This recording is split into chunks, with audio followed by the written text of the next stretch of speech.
I walk a straight line, shackled and chained. Oh, gruesome Gertie is calling my name. There is no mercy in this penitentiary. Just ask the Hillstring Gang or Angola 3. I'm here for life, I'm here to die. Inside these walls, inside the wire. And when the wolf cries, I know it's over. Oh, bloody Angola. Oh, bloody Angola.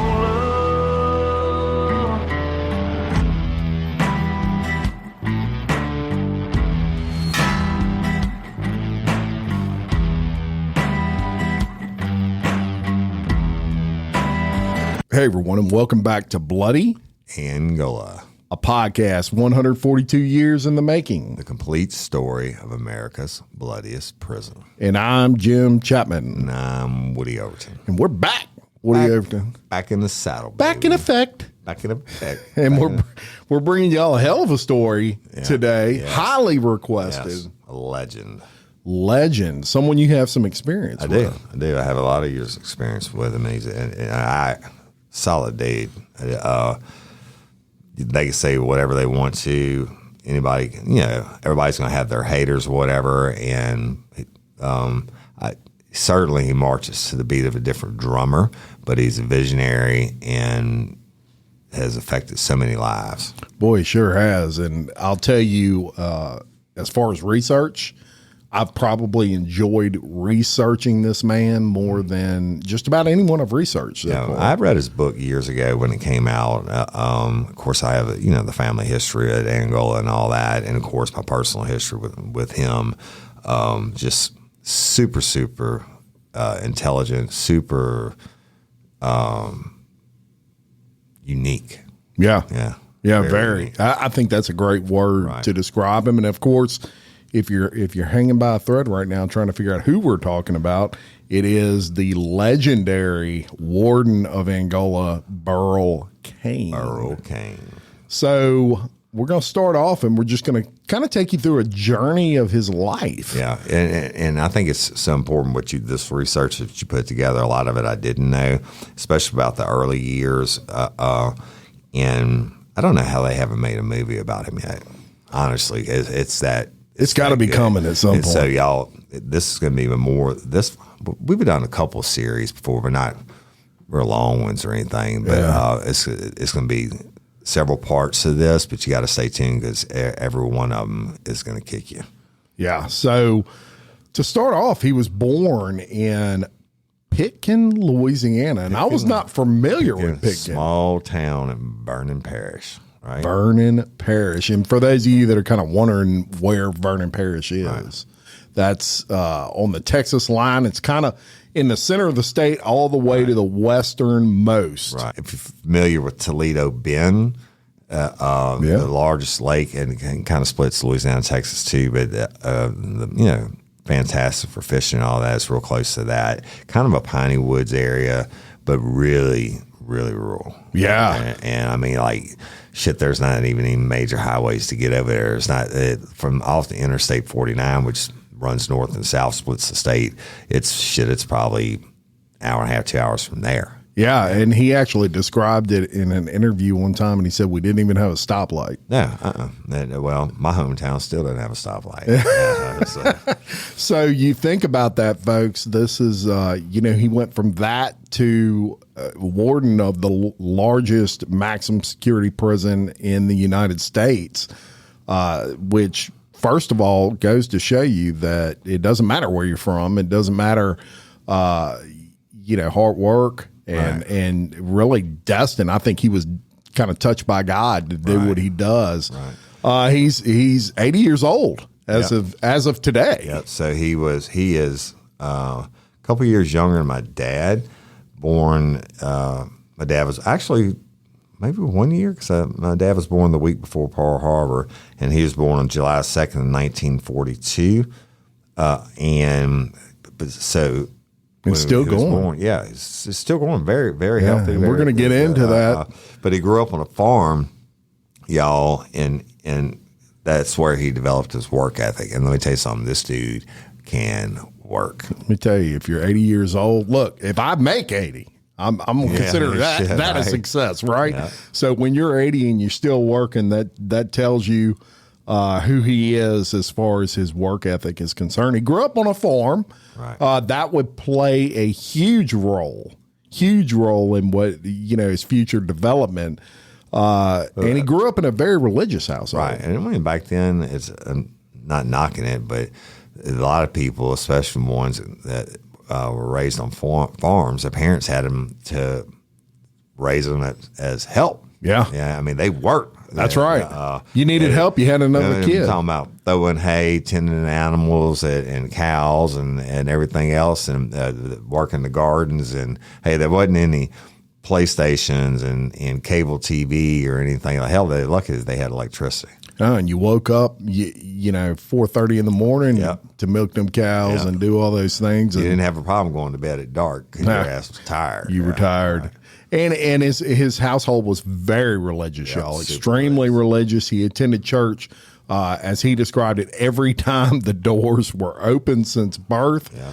And he didn't even dance. He wasn't allowed to dance or attend dances. And I had a lot of people that I grew up with that were the same way, and that just wasn't acceptable. You want to talk about Bible Belt?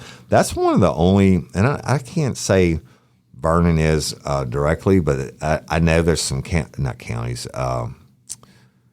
parishes over there that are actually dry. Yeah, and, I mean, no, they don't sell alcohol. Yeah, they're Bible Belt. So we have down here, we're South Louisiana, where kind of everything goes, and then you hit that area of the state where it's kind of a borderline to the west of Alexandria and all that. And they're really, really country, and then the farther north you go, the more country you get. And there's a couple dry parishes in the state, and this area would have been one of them. No doubt. And at his age, being born in 42, he was kind of hitting those late teenage years when Elvis Presley was big. Absolutely. So I'd love to sit him down and ask him, how did you avoid not dancing when Elvis Presley came on the radio? Didn't have a radio. Yeah, that's it. That's probably exactly what he would say. I was out there milking cows. I wasn't worried about the king. Right. So also Burl Cain never dreamed he would be a prison warden growing up. Of course, being from such a small town, that would be that'd be like, most people dreaming they were going to be an astronaut. Right. It just didn't seem possible. As a matter of fact, he remembers vividly fearing Angola, as it was common for his mother to tell him, if you don't straighten up, you're going to end up in Angola. It was a threat back then. And one thing they did even back then, believe it or not, is most schools once a year sent their certain age group of kids, they bust them to Angola. Yeah. And of course, it was educational for them. And then they didn't hold back. They took you down the walks and stuff like that, and they fed you the prison food. And they were like, most of them, the girls would be crying and shit like that. And they're like, I ain't never coming to this motherfucker. Yeah. It was used as a form of threat. And so he had another dream, and believe it or not, y'all, he wanted to be a veterinarian. Yeah, wanted to be a vet. And when he graduated from high school, he went to LSU Alexandria campus. Y'all, that's a satellite campus, and they have one in Alexandria and one in Shreveport, to do just that. But he struggled coming from a small town where the chemistry side of school, basically was a fight for him, and they just didn't teach a whole lot beyond the basics, like the element charts and stuff like that at his high school. So he switched to something that was more prevalent in the area he's from, and that's agriculture education. And let me tell you something, vet school is tough. You might as well go and become a doctor. Right. And nowadays, you got to have a 4 whatever just to get in, and there's no guarantee you're going to make it, and it's heavy on sciences. A lot of people don't realize LSU has probably the best vet school, if not one of the best in the country. Nation, yeah, and the imagine this coming from probably, my hometown. I graduated. We had 28 in my graduating class. Right, still didn't have a red light to this day. Yeah. This I submit to you that his town was smaller, but and back then they didn't test. For the kids to pass the test, you just got the books. Jim. Oh yeah. And it was a different type of education, and they were just giving you your basics. But the ag part, growing up on a farm, he already knew tons about it, right? And pretty much everyone in his family were teachers. So he settled on basically just working towards a life of teaching after college. Yeah, which I think is very unique now that I know him, Right. Yeah. You look back on that life and you see how those skills, right, benefited him, even though he wasn't in the world of education when he really got going. Right. So he graduates from LSU in agriculture education. He starts teaching at a high school. Right. And he figures out in about 3 months' time that teaching's not easy. Not at the high school level. Yeah, not at the high school level. And so he figured this ain't for me. He lasted about 3 months, and he went to work for the state of Louisiana at what's known as the Louisiana Farm Bureau. Yeah, and that's Louisiana has, of course, our number one industry is oil and gas. Then you have, and it's kind of a toss up between the two. But then you have seafood, and then it's agriculture. Right? Yeah, and the seafood and agriculture are kind of on the same level. And like where I'm from, it's all farms or we raise trees. Yeah, and so agriculture, y'all, is beyond just raising cows. It's growing trees. It's everything. That you can profit from in the long run by growing it or raising it. That's right. And he was kind of a master of that, having grown up in it and then got official education in it. And in 1976, I was 6 years old. I was 2. Yeah, right. In 1976, he finally starts his career in state government, and he started out with the Louisiana Department of Corrections as the Assistant Secretary for Agribusiness. And that's huge. Now, I'm going to be honest with you, and this is just a straight up truth, and it's how I got my state government job, my first one with the Department of Corrections. Actually, when I was in high school, I got a job. One of the local state reps got me a job cutting grass at the old folks home, the state-run old folks home, and the villa. So when he gets this job with the state, there's a lot of things that go along with that. And one of them is, and I have some personal knowledge about this, I'll tell y'all probably on the next episode. But one of them is your civil service. Yeah. And there's a lot of protections afforded to you through the civil service, and you get your guaranteed raises. You're never going to get rich, but you have a protection. There's a certain comfort level of that, and they can't just fire you, right? No. So, real quick, they said when I left the sheriff's office to go to state police, they were like, "Why would you?" No, when I left the university PD, we were civil service, to go to the sheriff's office, and they were like, "Why would you leave a civil service job to go somewhere where you're an at-will employee?" I said, "Well, I don't need civil service to save my job." Right.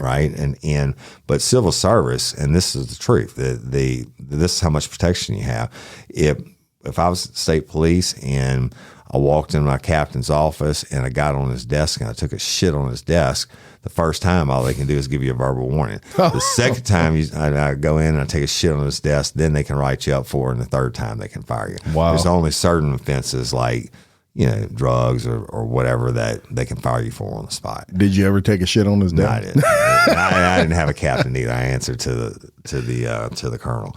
But just an example, and they say it's like the Snark missile. And for you who don't remember, during the Iraq War, Saddam had these missiles called Snarks, and the every time they was developed them, every time they fire them, the fuckers blow up, right? Yeah. And so they said civil service employee is like a snark missile. You can't fire it and you can't make it work. But that's not true.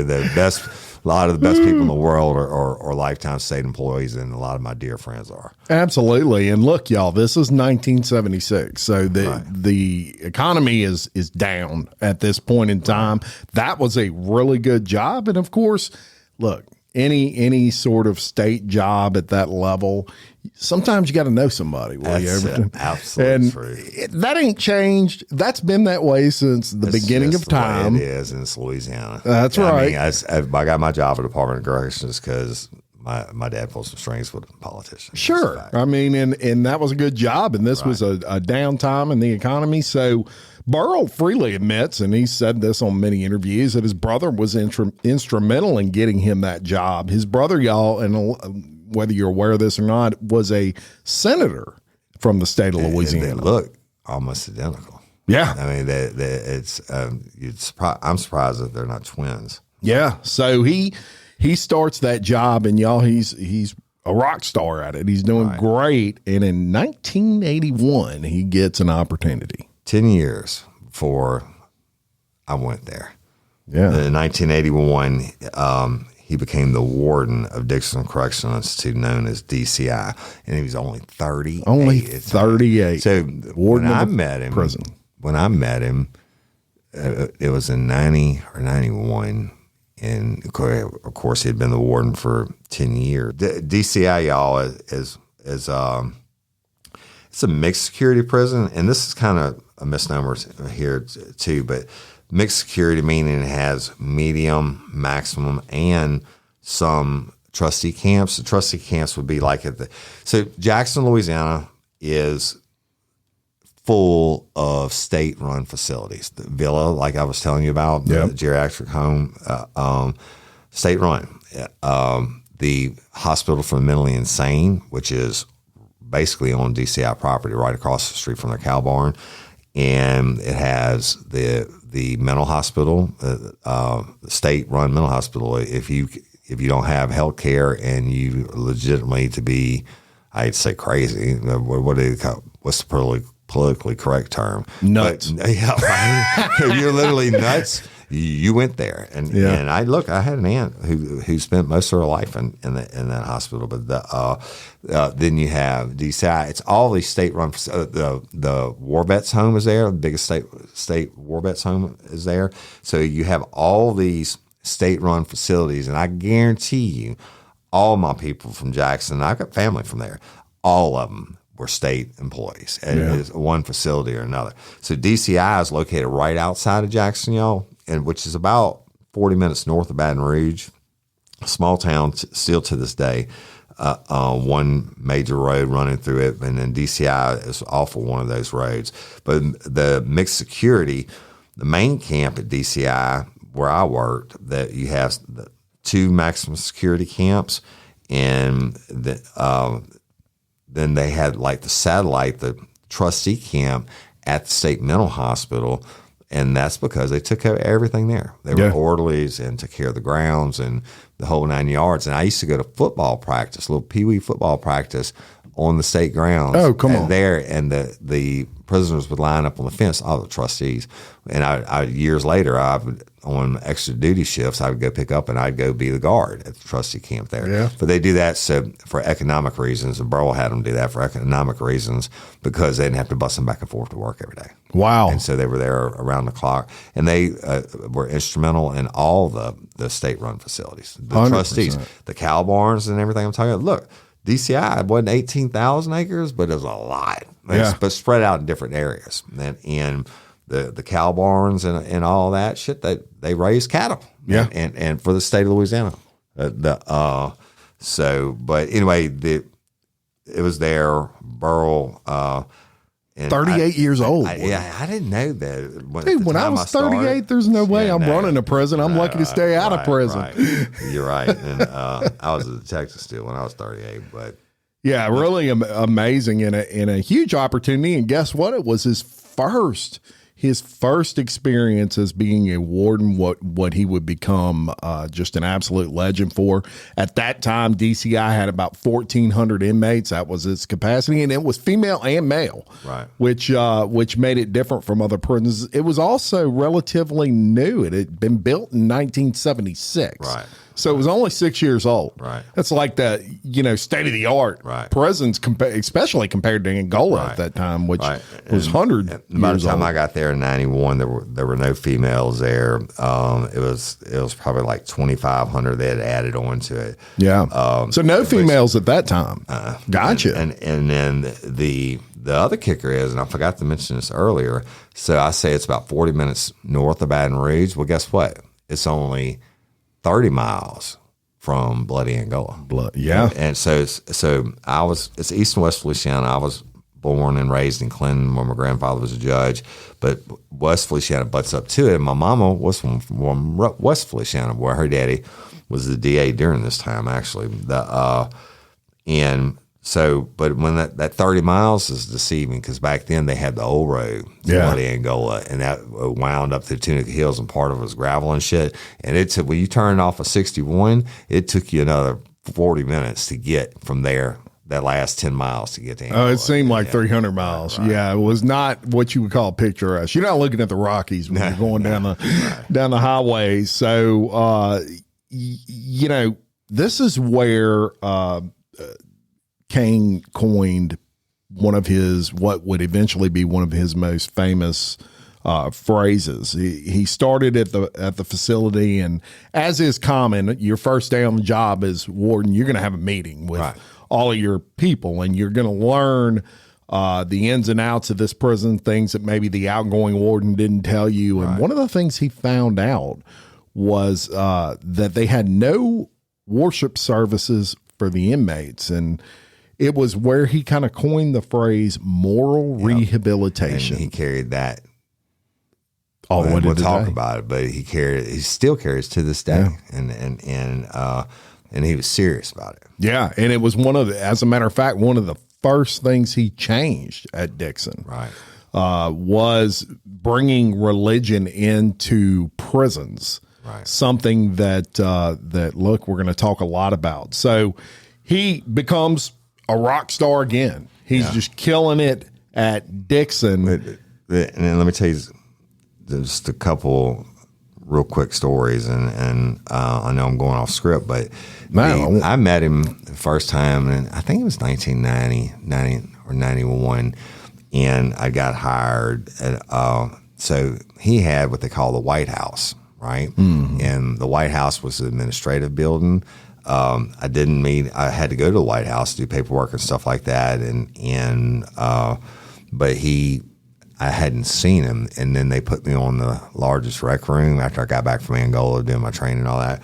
They put me on the largest rec room at DCI. Yeah. And I ended up, long story short, I ended up getting in a fight with an inmate because the captain told me, you give them direct orders like, hey, do this. And if they don't do it, you can arrest them for it. Yeah. And so one of them I told to come with me, and he turned around and ran out in the yard, and I had to hit my pager and get the captain to come, and the captain went out there and got him and arrested him. He said, but next time you do it, you hit your pager and you use whatever force necessary to bring the situation under control. Well, it wasn't 2 weeks later, Sunday night, they turned off the lights in the dorm, and I told them to clear the rec room except for the night guys that were up. And one guy was standing on the back wall and by the water fountain with his foot up on the wall, and we say, catch your house. And I told him to catch your house. And he just kind of looked at me. I said, I'm not going to tell you again, catch your house. And he didn't move. And so I hit my pager, and I said, well, you're under arrest. You're coming with me. He said, fuck you. And he turned around and walked into the dorm, which was closing down at that time. And the lights and the inmates were shuffling back and forth, getting the water, going to the bathroom. And I tackled him, and the fist fight was on. So the Captain Raymond Newman said, man, when I hit that rec room door and I was a long ways away from it, he said, and I didn't see you. He said, I knew you should have turned to shit. He said, I knew shit was going down. And what happened was that there's a couple fireable offenses. One, if you get caught having sex with an inmate, or you get caught bringing in contraband and or sleeping on duty, civil service doesn't protect you for that. I mean, the biggest one is if another officer is in a fight and you don't help them, then you can be fired on the spot. Well, there's 2 sergeants on the dorm. I'm fighting with this guy. I didn't think I could start a riot, right? And I'm fighting with this guy, and he was a big dude. And one of the desk sergeants trying to help me. The other one was like froze up, didn't want to do anything. And then we came in. Long story short, we get him out, and I mean, we were punching, we were throwing, punching. My eye was swollen and stuff, and long story short, Ray gets me to the office. He said, Ray, you got to go home. I'm like, fuck, I'm getting fired, man. I said, bro, you told me use whatever force is necessary. And I said that he wouldn't stop and put my hands on him, and he went to fight. And he said, yeah, but he said, you could have started a fucking riot, man. And he said, you realize that? He said, you got to go home and we'll call you. I'm like, fuck, I'm getting fired. And so they called me on Monday morning, and he said, you need to report to Warden Cain's office. Oh, shit. And I'm like, my first time in the life on the carpet besides the military, right? Being called on the carpet, it means you're going to get your ass chewed to get fired or whatever. And he brought me in, and I'll never forget him. He actually got up from behind his desk and he shook my hand. Yeah. And he said, Sergeant Overton, come on in. And he said, have a seat. He said, boy, tell me what happened. I said, Warden Cain, Captain Newman, and then he was in there. I wasn't trying to throw him on the bus. I said, this is what happened before. He told me next time, use whatever force necessary to bring the situation under control. And so I did. And I said, we ended up fighting. He said, kind of leaned back and steepled his fingers a little bit, kind of like Carney Foster would. And Warden Cain he's not big in stature. He's not tall, but he's not fat, but he's kind of, I don't want to say heavy set. He's kind of more of a roundish shape. You wouldn't, think this guy has such a presence. Right. But he does. But he was just super, super nice. And he said, all right, son, I get that. And he said, I appreciate you taking the initiative. He said, but I'm gonna send you somewhere where you could fight every single night. And he said, I said, well, where's that? He said, I'm gonna send you to the working cell block. And he said, that's where we have our worst of our worst, and somebody's going to be he'd say, what, he would curse sometimes, say. As religious as he was, and he probably did say ass, when he got mad, he'd curse. But he said, I'm going to send you back there, and believe me, and I passed this down to all the guys I trained over the years.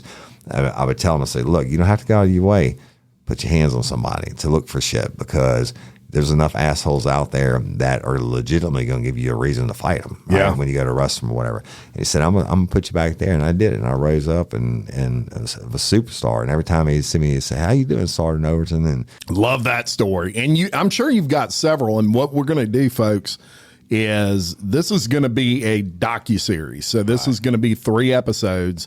In the 3rd episode, we're going to have Kelly Jennings, who also has some experience with Burl Cain on the show, and it's going to be storytelling time with Woody and Kelly. Right, there you go. And they're going to tell some stories that are just fire. We need to promote that. Yeah. The last episode is going to be the true stories. The true stories from Woody and from female Woody. Yeah. You can't get no better than that. And look, I got the best seat in the house, and I'm going to be kind of the moderator of what will be an amazing episode coming up just in a couple of weeks. So we're going to move on, and look, Warden Cain, he became an absolute star. He made a name for himself, and of course, he had a brother that was in politics, and so they knew the Cain name. And in 1995, the Warden of Angola, a guy by the name of John Whitley, who at some point we're going to do a story on, but John Whitley was retiring, and so secretary at that time was Richard Stadler. And he was the head of the Department of Corrections when I was there also. So that secretary, he is kind of like who is the boss of the wardens. He's the boss of all the prisons. Yeah. So he is the top of the outside of the governor. He is the top person in the prison system, and he announces the new warden will be the warden at that time of DCI, which was Burl Cain. Now, you may be surprised to know something. Burl Cain did not want that job. And that's because he knew that wardens in Angola didn't last long. That's right. I think They averaged just over 5 years of service. Because Angola was so bad, y'all, and somebody had to be the scapegoat for the bad things that happened. But, but he wasn't left much of a choice. He had the most experience of any warden in the state of Louisiana with his 14 years at DCI, and so, I mean, he took it. Yeah, and Secretary Stadler just basically said, "You're going to be the warden of Angola." Right. And when he took it, I tell you that it was truly bloody Angola, and they were under all this federal scrutiny and everything else. And he's like, don't want to do it. I mean, I'm sure it was a challenge to him, but he didn't want to. He didn't want to lose what he had going on. No, you're 14 years at one place. You have a system. Right. It's working. Right. You're looked at as a rock star in the system, and now you're being sent another challenge. You're comfortable. You don't want to have to do that. But also, Angola had some issues. There were 300 attacks Angola. On the staff. Yeah. And 766 inmate assaults, half of which were weapons. That was in 1 year. Yeah, the year before he went there, and this was right around when I was getting out of corrections. He left right after I left DCI, and he went up there. But fuck, I knew about it. I mean, you heard about it, I mean, it didn't make the news every day, but it made the correctional officer grapevine. All right, it was bad shit. Yeah, and it was. I remember when he was announced as the warden of Angola, and if you were from the state of Louisiana, I mean, that was big news. Right? Yeah. Big news, and so he, a side note to that, and this may or may not seem out of order, but I'm going to mention it now. He was actually still living at DCI throughout. They have wardens typically live at the prison they're at. Right. They have very nice homes that are provided to them by the state at no cost. It's part of your salary. Yeah. Right? And it's maintained by the convicts and all that.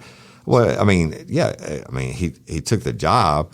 But shit, nobody wants to move there, especially back then, wanted to move to Angola, not even on the beeline, because it's so fucking far away. Right. And I knew his wife at the time, and then he was there, and he's got kids and the whole 9 yards. Well, and you may wonder who took his place at DCI. Well, Jimmy LeBlanc took his place there. They were good friends, and Jimmy was an under warden to Burl at the time, and so basically Burl Cain tapped him to take it over. Right. And he made a deal with him. He said, look, you take it over. I think you would be a great replacement for me, but I ain't moving out my house. Yeah, right. He literally said that, and Jimmy LeBlanc was okay with that. In the state of Louisiana, they gave Jimmy LeBlanc kind of a stipend for the home he was already living in, because that's considered a perk. It is. It's a huge part perk. of your salary. Yeah. It's a big part of your salary. And y'all, and I'm sure you have it in here, Jim, that when Stadler retired, Jimmy LeBlanc ultimately became the head of the Department of Corrections. We'll be getting into that. But Cain, just to finish that point up, Cain lived at DCI, y'all, until 1999, and what prompted him to actually leave 4 years was the murder of Captain David Knaps in Angola, and we'll get into that in the second episode. Yes. Captain David Knaps was a multi-generational correctional officer, and he lived on the beeline, and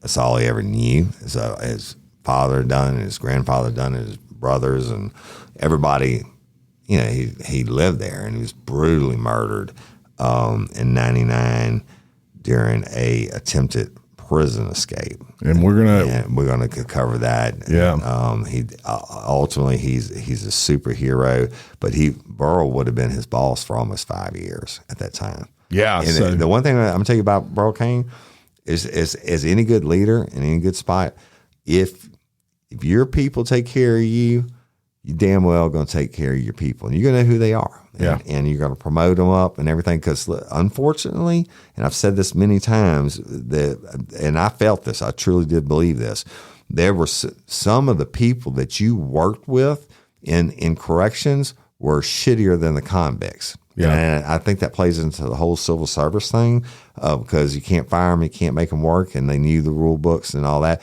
But absolutely, 95% of them were the best people in the world. But Burl knew who were his rising stars and who would run whatever. And David Knapp's was one of them. Look, being a good leader, one of the best attributes you can have is being able to spot other good leaders. But Burl might have been and I've had so many, and I'm telling you, I think he is probably one of the best leaders I've ever had. And I'm talking about my military career, my police career, my corrections career, whatever. You've been around a lot of them. He absolutely, and I took a lot of his leadership skills from him. He absolutely, like that day when I was trouble in his office. I mean, if I'd have been a turd, he'd have fired me. Yeah. Right. But no, he gave me freedom to run. Right. And he knew I was going to handle my business. Yeah. So imagine, you're Burl Cain. It's 1995, February, and you're now in charge of the largest maximum security prison in America, 18,000 acres of sheer intimidation. And the worst of the worst. And the worst of the worst. I would put those guys up there against any convict in the world as far as the horrificness of the crimes, et cetera. So Warden gets there, and one of the first things he did was he outlines his philosophy to the inmates. And I'm going to quote him here. He said, "Your dorm is like a city or a community. The beds and houses along that are the street, with the street being the aisle itself. So 3 beds down is like saying 3 houses down. You should visit your neighbors. I actually say that, yeah. Counsel your neighbors, and be concerned for each other. Keep your city free from drugs and violence, and don't curse." Right. Once you start cursing each other, violence is sure to follow. That was his philosophy. Genius. Absolute genius. And do you know that to this day, that's what they call their bunks and stuff is their houses. Yeah. And it essentially and is. Aisles, because it's these big long aisles, y'all, that run in between rows of bunks, and they call them their streets. That's their streets. Isn't that crazy? It is. I never knew Burl was one that coined that phrase. Yeah. And so I'm going to tell you a quick story here, Woody and I both, and this is about, when he went to Angola, he had to deal with one thing he didn't have to really deal with at DCI, and that was executions. Yep. I don't care who you are. I don't care how blessed you are to deal with certain things. That's hard for anybody. Right. And keeping in mind that Burl is still had it. I mean, when I knew him, and as far as I know to this day, he's a very strong Christian man. Absolutely. So his first experience with that was with an inmate by the name of Thomas Ward. And this would play probably, I bet if Burl was sitting across from us and Warden Cain, if you'd ever like to sit across from us, we'd love to have you. I've tried to reach out to your guy. Yeah.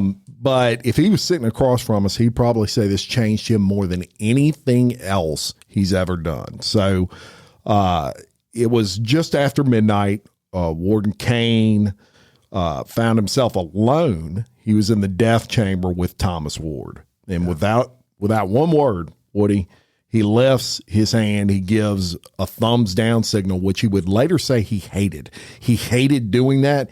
It did not feel right to him, but it was a signal that was common to give to the executioner when this was lethal injection. So when you would issue that lethal dose, he would give that thumbs down signal. The lethal dose gets administered, and 6 minutes later, Ward was dead. It was Cain's first execution. Now, immediately, Cain began to regret that signal, as I told you.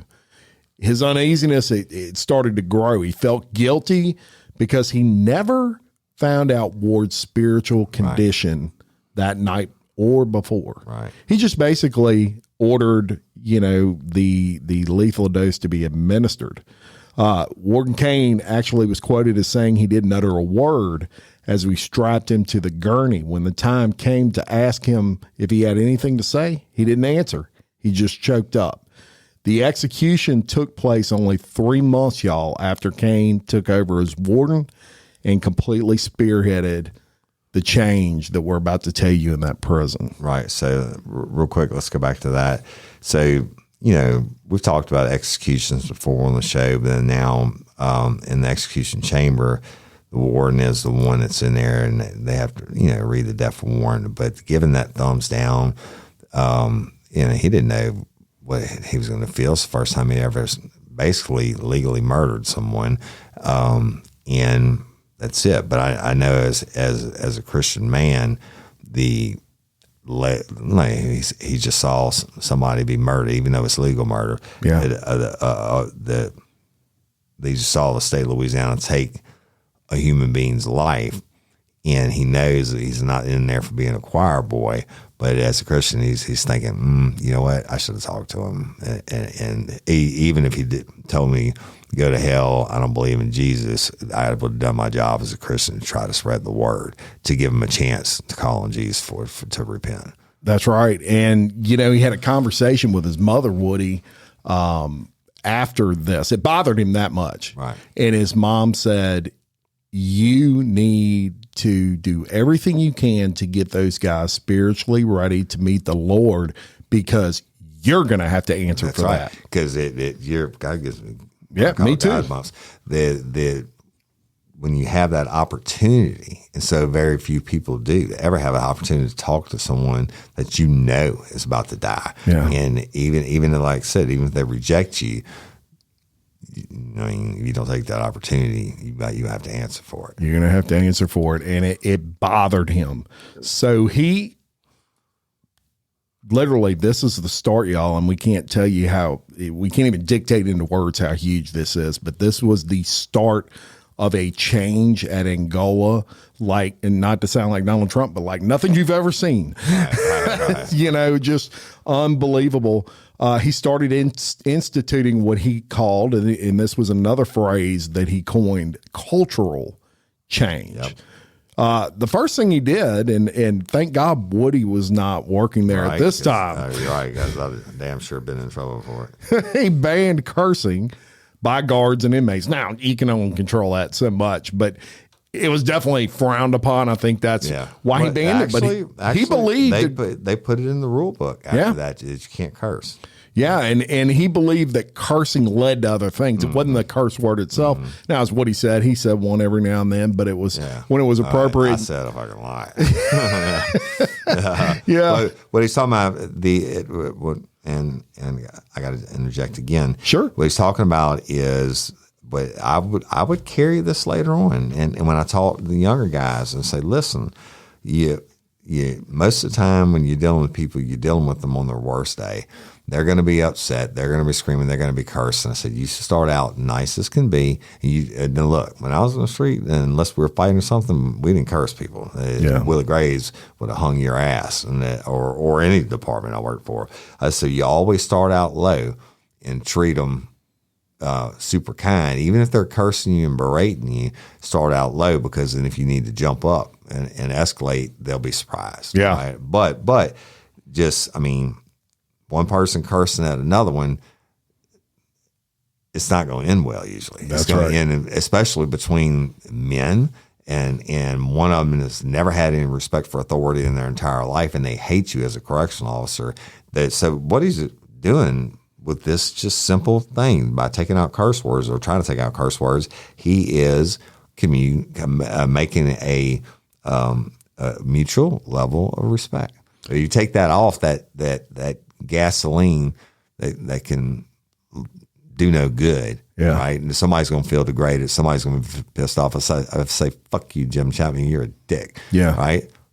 Where's it going from there? That's right. If I say, fisticuff. If you tell me to do, give me a direct verbal order, and I'm like, oh, yes, sir. Then, right? Then I can go write you up. There's other ways to handle it. So that was genius on Burl's part. It really was. And he also instituted cleanliness. Yes. And like we told you earlier, that, he had this conversation with the inmates where he said, this is your house. Right. Keep your house clean. Right. Encourage your neighbors to keep their house clean. And most of them come Cut your grass. lifestyles that they never had anything clean. They lived in the hoods. They had That's right. they were raised around cursing. They had no respect for anything. And he's just trying to give them the base things of be. I mean, just because you're in prison, it doesn't mean you're not living. Yeah. Right? That's right. And he started inviting kind of the outside world. Look, let me tell y'all real quick. One of the hardest things to do for me in preparation for these shows is research. And why is that? Because we're dealing with a prison where not a lot gets out, right? For obvious reasons, and I get it. Right. But it requires an enormous amount of work to dig up some of this stuff because it just doesn't get out. He, at the beginning, was very open with inviting people into the prison, letting them see. Look, Barbara Walters, which we'll tell you a story on later. Came into the prison and actually did I think it was a 2020 special on the executions that take place there. So it was a huge thing on that front.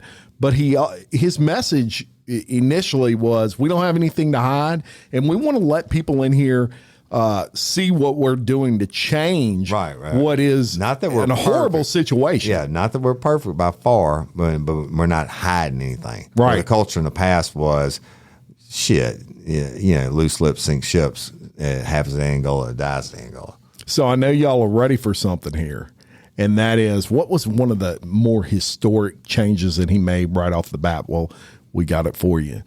One of the first, maybe one of the most controversial changes that he made, but this is Burl Cain genius right here. Right. So he's sitting at, I'm assuming he's sitting at his desk one morning. This is how I'm picturing it. And he says, we got a problem. Our death row inmates, most of them can't read and they can't write. That's right. It might surprise y'all to know that they didn't offer any sort of education, even as simple as reading and writing, to death row inmates. Yeah, they just locked them up. Yeah, so you might say to yourself, well, who cares? Burl Cain cared, and the reason he cared was not these are condemned men, so they're probably not getting out. Although we have done many stories with you guys where people were exonerated and didn't do it. Right. So there are those situations. But his thing was, if they can't read and they can't write, especially if they can't read, they can't read the Bible. Right. That was a problem for him. He didn't like that. That's exactly right. And so it was the first change he made, was he said, we're going to offer education to our death row inmates. Right. That's huge. What do you? It is huge. And those, like you said, most of them had never had any kind of education, right? Right. So what you give, and ultimately, y'all, during this time, the death penalty was put on hold and stuff like that years later and stuff. But what do you give somebody who's locked up 23 hours a day and then they're out by themselves? Yeah. I mean, that's where people go crazy, and I mean, they got nothing to do. They didn't have TVs. They didn't have all this stuff. So he gives them, we say the word hope, not hope that they're going to live, but he gives them something to do besides sit there and write. That's right. And if you're going to sit there and write, maybe if the Bible's the only book you can read, maybe you glean something from it. And it goes back to what his mama said. You got to give them the opportunity. You got to give them the opportunity. And that's just what he did. It was controversial. Look, there were people screaming, why are we spending money to educate, death row inmates? And yes, most of them did horrible things. But his thought process was, I'm not only in charge of their, the way he felt about it, I'm not only in charge of their imprisonment, I'm in charge of their soul. Right. And this is between me and God and what I am doing to try to help these men. And that's the way he thought. And the prisoners themselves really started to take note. This guy seems like he cares. Right. I mean, it was probably an absolute shock to them. Right. He didn't judge them for what, and I got this from this time too. And he told me this. He said, your job is not to punish them. Your job is to keep them safe and keep the public safe from them escaping, et cetera. Yeah. Right?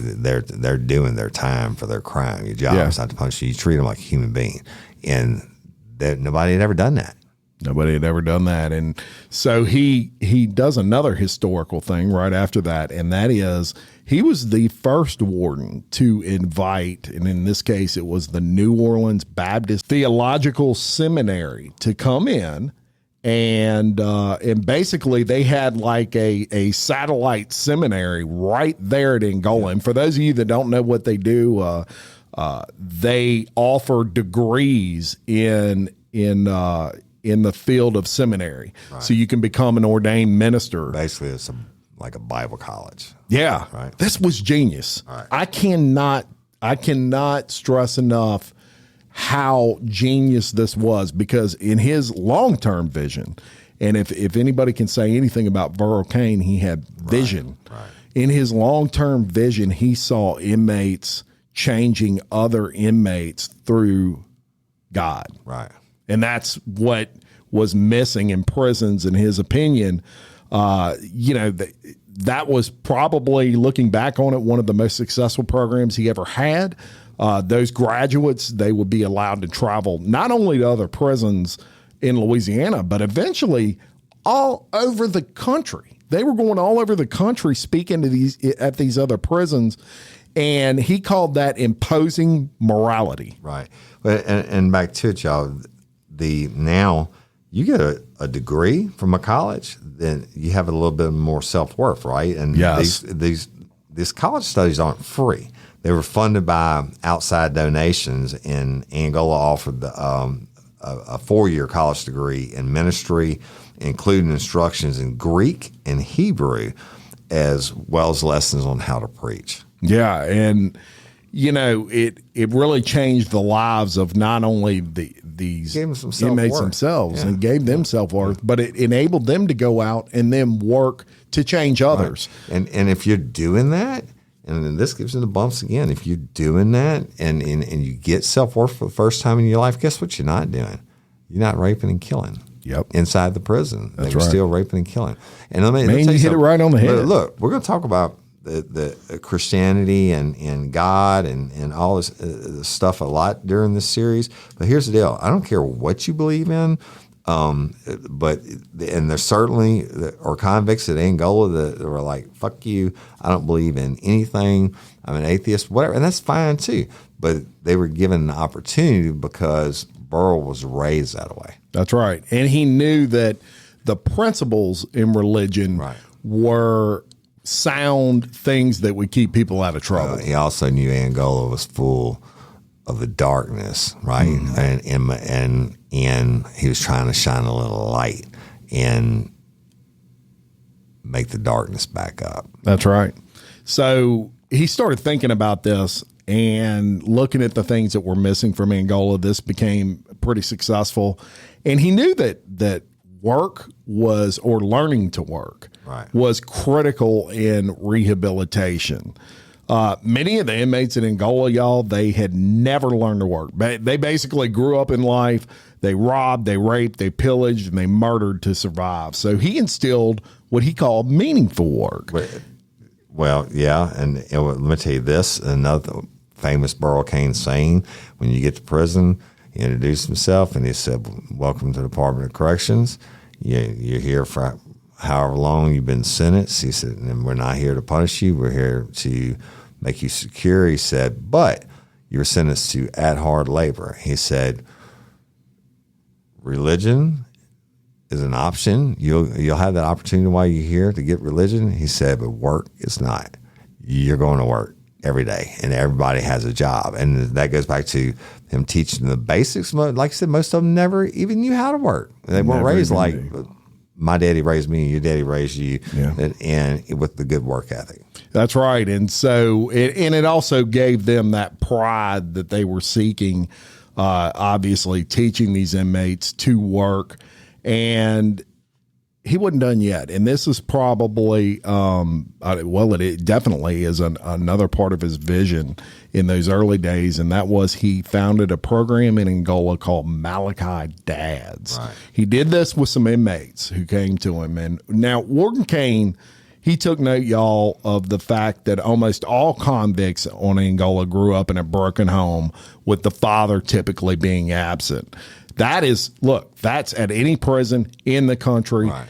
Overall, it is not even close. It's not something we're making up. It's an issue. Not people we're picking on or whatever. It's just the way it is. Yeah, I mean, you're talking 6,000 inmates, and most of them were fathers, but they came from broken homes. And so it didn't take a genius for Warden Cain to figure out maybe that's part of the problem. Now, you can't fix the people that are in there. They can't be at home with their kids, right? They're in prison. But this they're in program prison for the worst. The worst of the worst. Yeah. So he knew that there's kids out there, and they're now growing up without a father because he's in prison.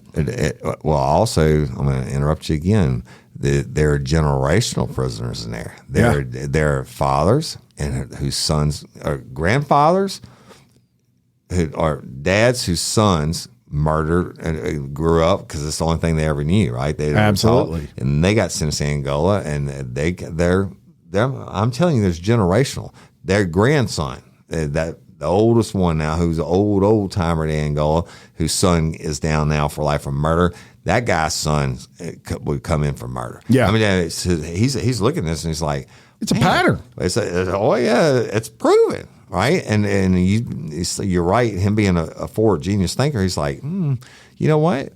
Why wouldn't I try this? Yeah. Why wouldn't I try? If I could make a change in one person's life, it'd be something special. And nobody had ever done what you're about to tell him about. That's right. So he gets with about, let's say, these 6 trusted inmates that he had they were all graduates of this seminary. Mm-hmm. And he says, do y'all see the same problem I do? And they said, not only do we see the problem, we can institute a program where we teach other inmates how to be fathers behind bars. Right.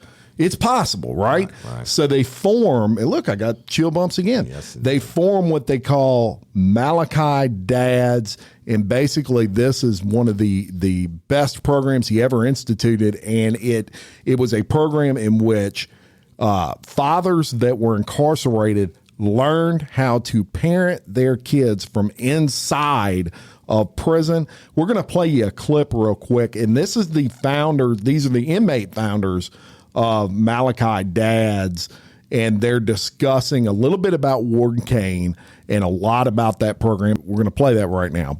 My name is Ron Hicks, and I've been incarcerated 25 years. I'm serving life sentence for second-degree murder. My name is Darrell Waters. I'm from Gibson, Louisiana, and I was sentenced to second-degree murder in 1992. My name is George Gillum. I am from New Orleans. I am currently serving a life sentence for second-degree murder.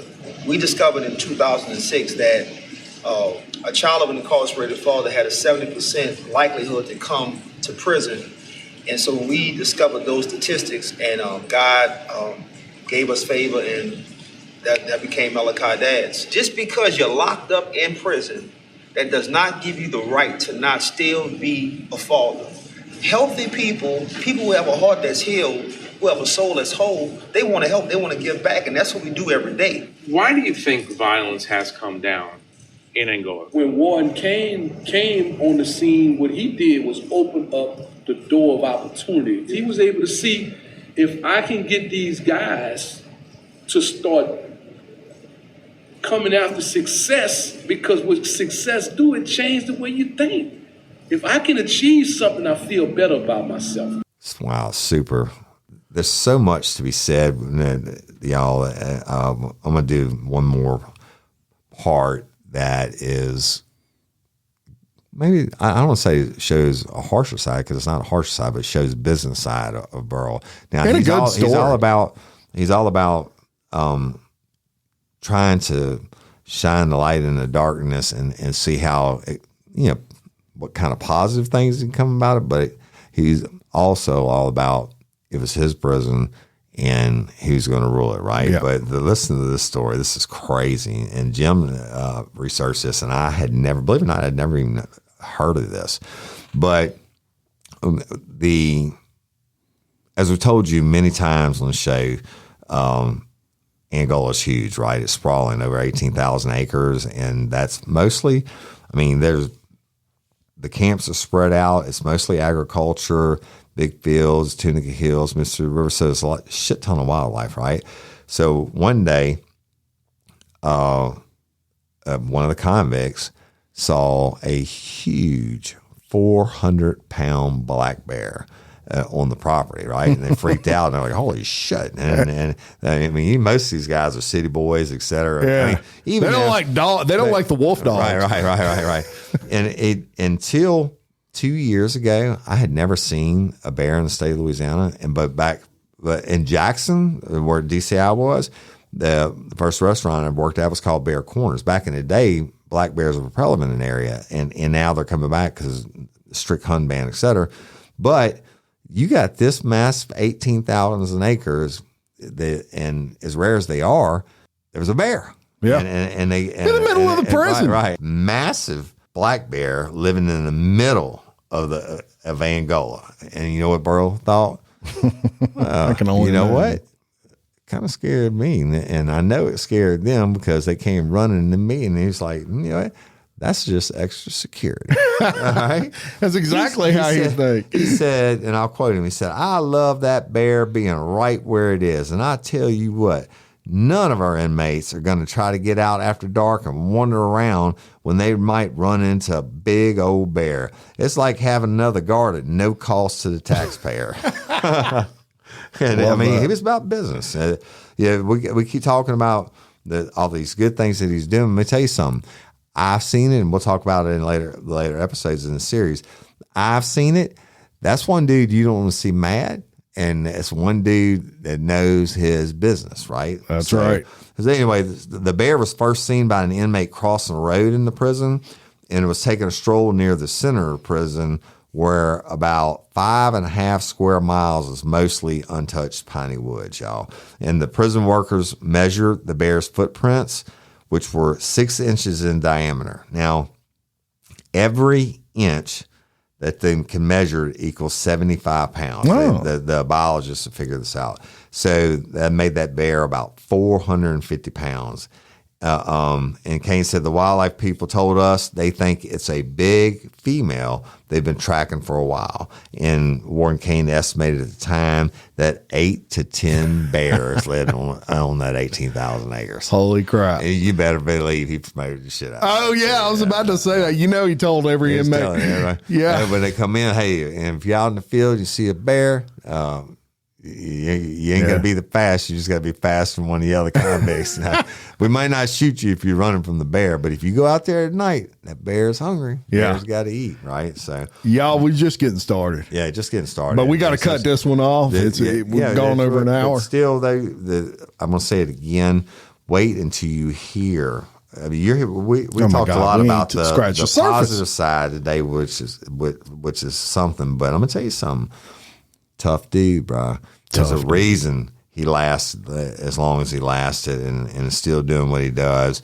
But it's the totality of the circumstances of the man, which to me makes him a legend. Yeah, and we're going to give you just to give you a little sauce for what you can look forward to the next episode. We're going to talk about a little bit about Billy Cannon and how Burl Cain was instrumental in bringing him into Angola.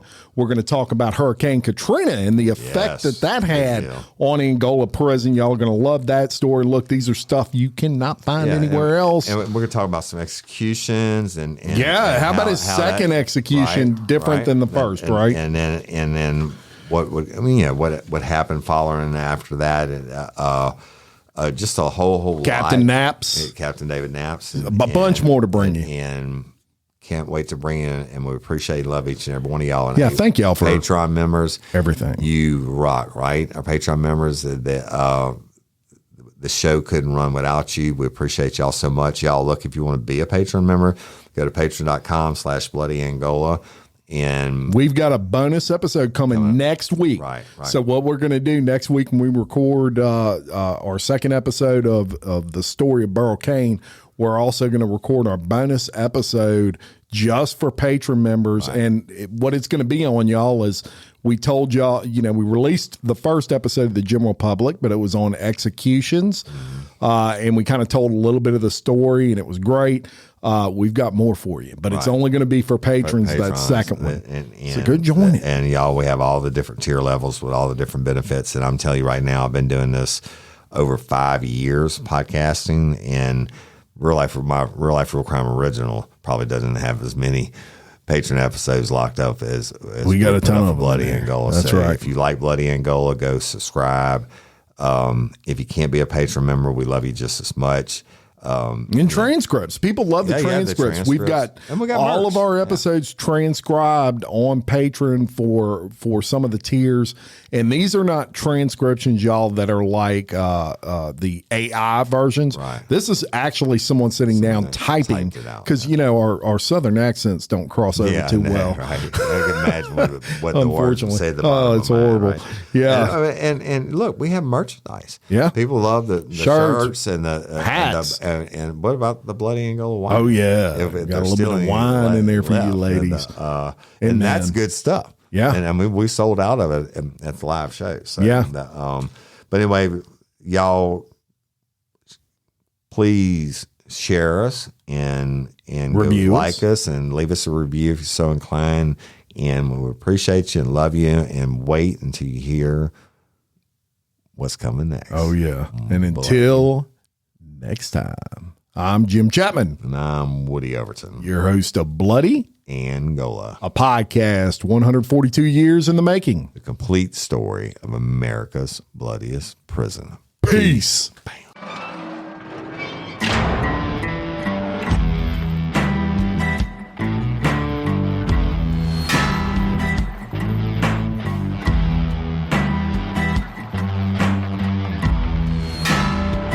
I walk a straight line, shackled and chained. Oh, gruesome Gertie is calling my name.